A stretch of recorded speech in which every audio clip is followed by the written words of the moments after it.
दोस्तों, एक बार देवर्षि नारद यमलोक में यमराज से मिलने के लिए पधारते हैं। देवर्षि को देखकर यमराज भी उनका स्वागत करते हैं और पूछते हैं, हे देवर्षि, आज यमलोक में आने का क्या प्रयोजन है? मैं आपकी किस प्रकार से सहायता कर सकता हूं? तब देवर्षि नारद कहते हैं, हे धर्मराज, आप तो न्याय के देवता हैं। मनुष्यों को उनके पाप और पुण्य कर्मों के आधार पर आप उन्हें स्वर्ग अथवा नरक में डालते हैं। इसीलिए आपको स्वर्ग और नरक लोक के बारे में सब कुछ पता है। मैं यहां पर यह जानने के लिए आया हूं कि नरक की वह कौन सी नदी है जिसमें पापी और पुण्य आत्माएं एक साथ गिरती है। वह नदी कैसी है, उस नदी का क्या नाम है और मृत आत्माएं उस नदी को कैसे पार करती है? कृपया आप मुझे इन सभी के बारे में बताने की कृपा करें। फिर यमराज कहने लगते हैं, हे देवर्षि, यमलोक के मार्ग में जो नदी पड़ती है उसे वैतरणी कहा गया है। यह नदी अगाध, दुस्तर और देखने मात्र से ही पापी मनुष्य को महाभयभीत करने वाली है। इस नदी में मांस, रक्त, पीप आदि से युक्त जल बहता रहता है।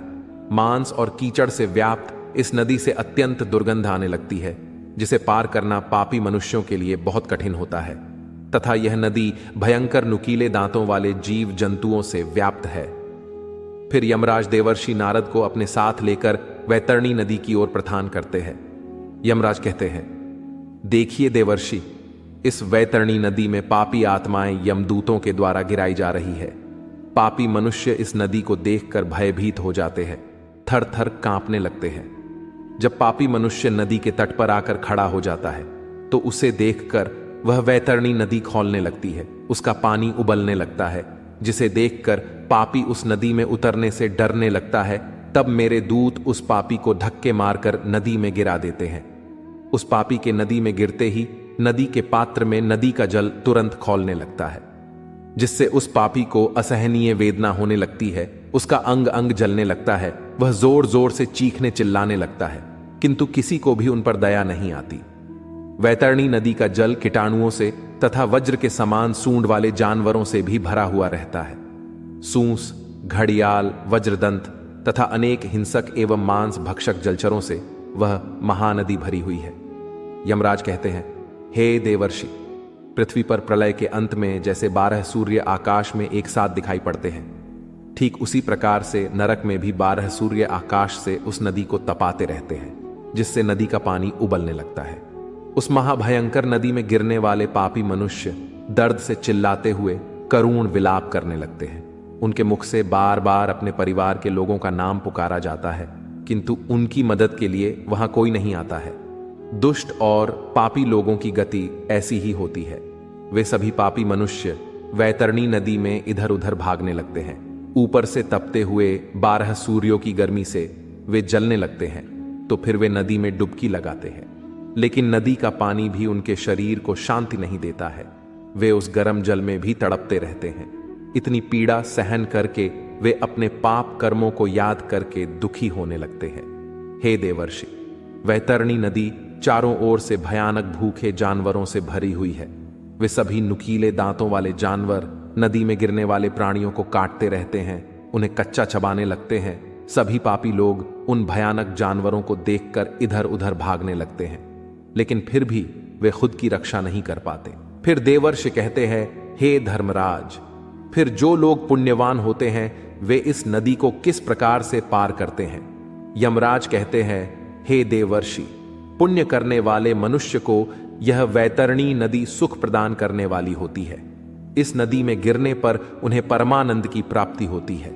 इस नदी में अत्यंत सुंदर सोने से बनी हुई नौकाएं हैं।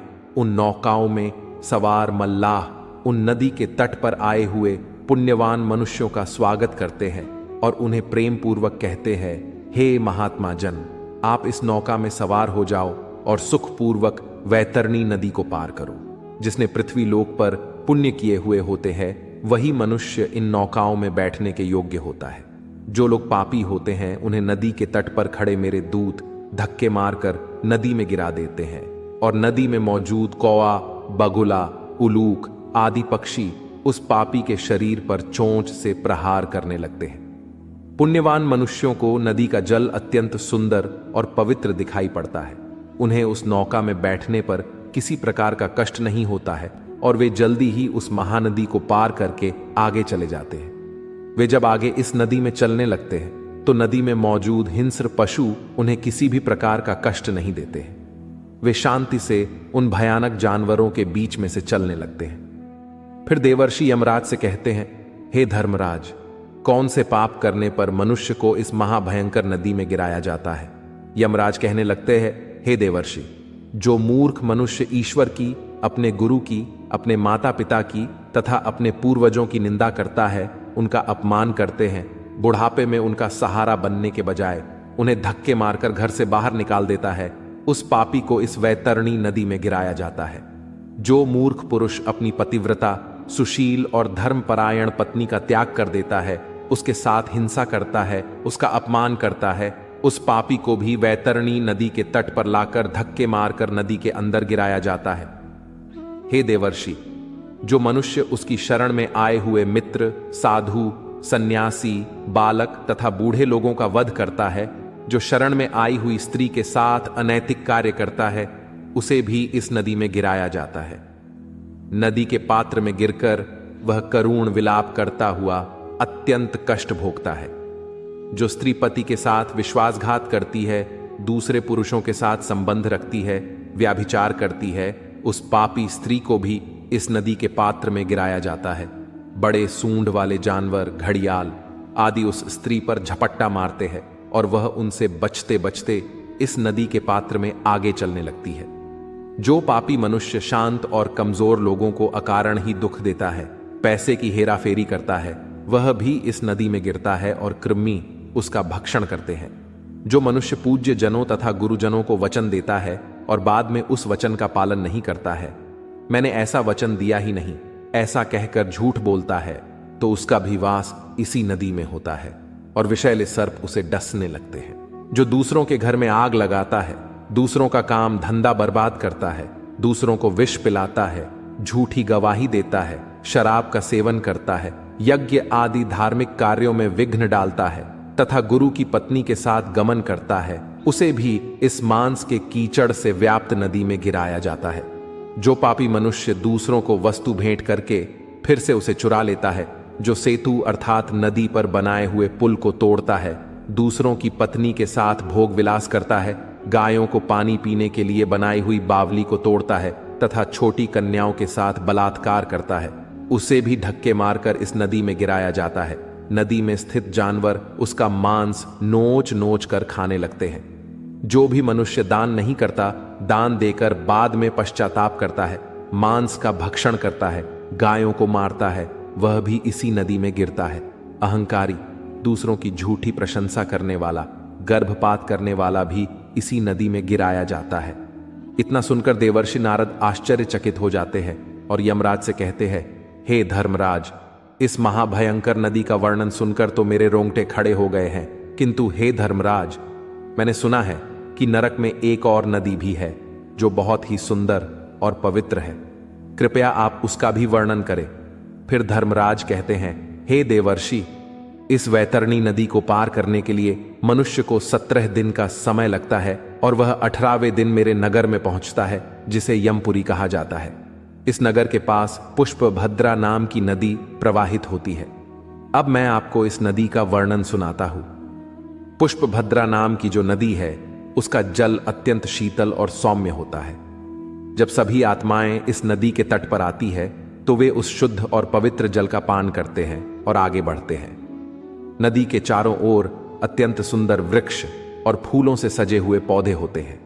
पुण्य आत्माओं के ऊपर फूलों की वर्षा होती है और वे आनंद पूर्वक उस नदी में विहार करते हैं। वहां पर मौजूद स्वादिष्ट फलों का वे आनंद लेते हैं। उस नदी के तट पर एक अत्यंत सुंदर वट वृक्ष है, जहां पर सभी आत्माएं विश्राम करती हैं, किंतु यम के दूत पापी आत्माओं को वहां पर विश्राम करने नहीं देते हैं। धक्के मारते हुए आगे चलने के लिए कहते हैं। उस प्राणी के पुत्रों के द्वारा जो भी मासिक पिंडदान किया हुआ होता है, उसे वह इस स्थान पर प्राप्त होता है और वह उसे खाकर आगे बढ़ता है।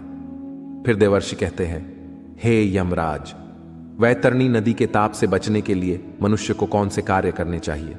यमराज कहते हैं, हे देवर्षि, मनुष्य यदि इस महातापी नदी को शीघ्रता से पार करना चाहता है तो उसे पृथ्वीलोक पर गाय का दान करना चाहिए। लाल अथवा काले रंग की शुभ लक्षणों वाली गाय का नाम वैतरणी रखना चाहिए और उस गाय का दान करना चाहिए।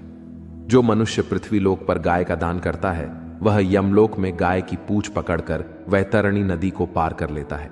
गाय का दान करते समय कहना चाहिए, हे द्विज श्रेष्ठ, महाभयंकर वैतरणी नदी के बारे में जानकर मैं उसको पार करने की अभिलाषा से यह वैतरणी नाम की गाय आपको दान में दे रहा हूं। फिर गाय की पूंछ को हाथ में लेकर इस प्रकार से बोलना चाहिए, धेनुके त्वम प्रतीक्षस्व यम द्वारे महाभय उत्तारणाय देवेशी वैतरण्यय नमोस्तुते। इस प्रकार से मंत्र बोलकर गाय का दान करने से गौ माता प्रसन्न होती है और वह मनुष्य यमलोक में सद्गति को प्राप्त करता है। वह वैतरणी नदी को आसानी से पार कर लेता है। जो व्यक्ति इस पृथ्वी पर गाय का दान देता है वह अपने समस्त अभीष्ट को सिद्ध कर लेता है। सुकर्म के प्रभाव से प्राणी को ऐहिक और पारलौकिक सुख की प्राप्ति होती है। स्वस्थ जीवन में गोदान देने से 1000 गुना एवं रोगग्रस्त जीवन में 100 गुना लाभ निश्चित है। मरे हुए प्राणी के कल्याणार्थ जितना दान दिया जाता है उतना ही उसका पुण्य है। अतः मनुष्य को अपने हाथ से ही दान देना चाहिए। मृत्यु होने के बाद कौन किसके लिए दान देगा? दान धर्म से रहित कृपणतापूर्वक जीवन जीने से क्या लाभ? इस नश्वर शरीर से स्थिर कर्म करना चाहिए। आत्मा अतिथि है और वह एक ना एक दिन इस शरीर का त्याग करके चली जाएगी। इसीलिए बिना लोभ किए मनुष्य को दान अवश्य करना चाहिए। इस प्रकार से यमराज ने देवर्षि नारद को यमलोक की वैतरणी और पुष्पभद्रा नदी का वर्णन किया है। उम्मीद है आपको यह जानकारी अच्छी लगी होगी। वीडियो को लाइक जरूर करें और कमेंट में जय श्री कृष्ण अवश्य लिखें। साथ ही चैनल को सब्सक्राइब करें ताकि ऐसी ही आध्यात्मिक जानकारी आपको प्राप्त होती रहे। आज की प्रस्तुति में बस इतना ही। आप सभी का धन्यवाद।